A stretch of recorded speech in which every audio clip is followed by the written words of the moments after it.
guys! Welcome back to my channel. So, ngayon po ay gagawa tayo ng sandwich pero boiled egg with mayonnaise. So, meron po tayo ditong 2 pieces of boiled egg, onion, mayonnaise, black pepper, tsaka yung ating salt, at yung ating 2 pieces of bread.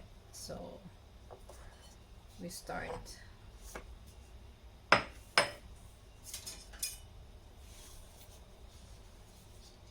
Normally guys, pag gumagawa ako ng sandwich is tinatanggal ko yung edge ng bread.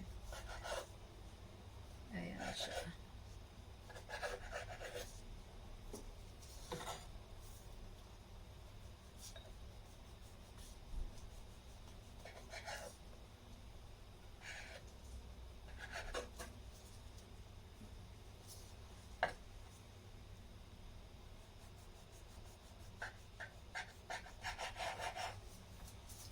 Actually guys, mahilig ako sa cheese na spread sa tinapay. Kaso, na-bored na ako. So, try natin tong boiled egg with mayonnaise. Okay. So, lagay natin yung ating egg.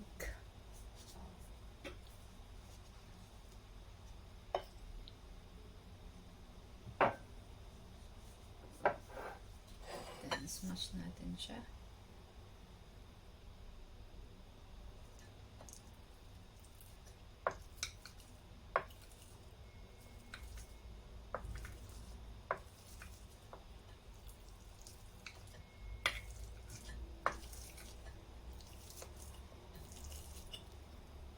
Kung wala kayo nito guys, pang smash, pwede din pong tinidor or small knife. Pwede din. As long as makakat nyo yung boiled egg ng maliliit. Ganito siya. Okay.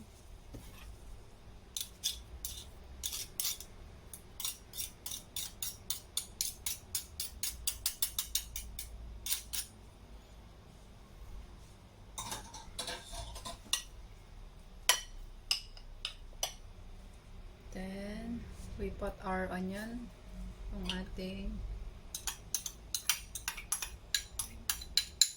onion, then yung ating black pepper.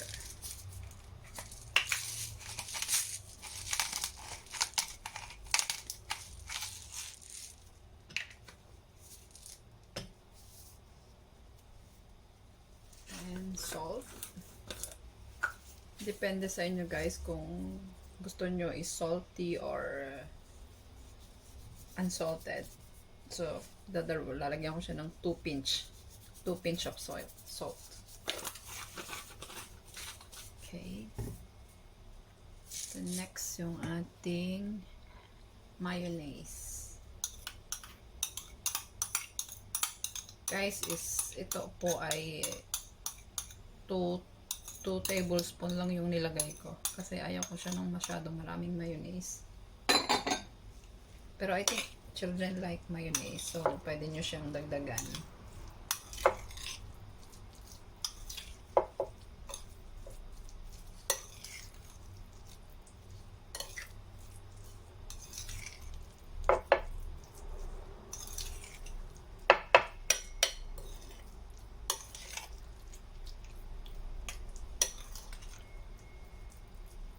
Ito na siya guys. Yung ating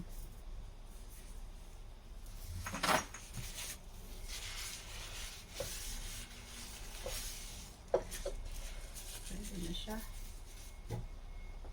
Ito yung ating bread. 2 pieces of bread.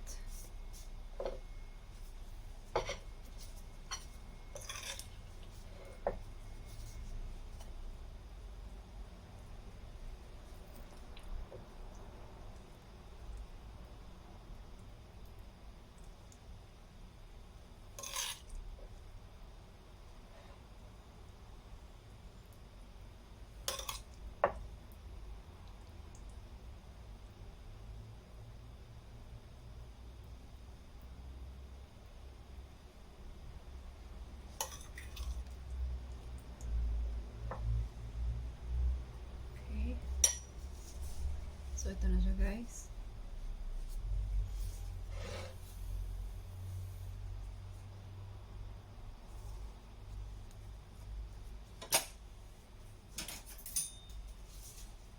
Tinikat natin siya.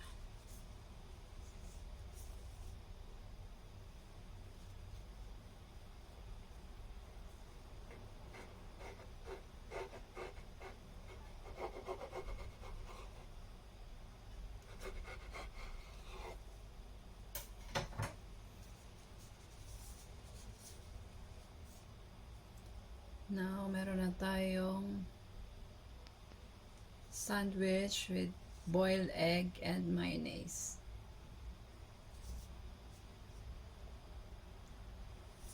So, may natira pa. So, ilalagay natin siya sa fridge. Then, we can use it tomorrow para hindi siya masayang. So, bye-bye!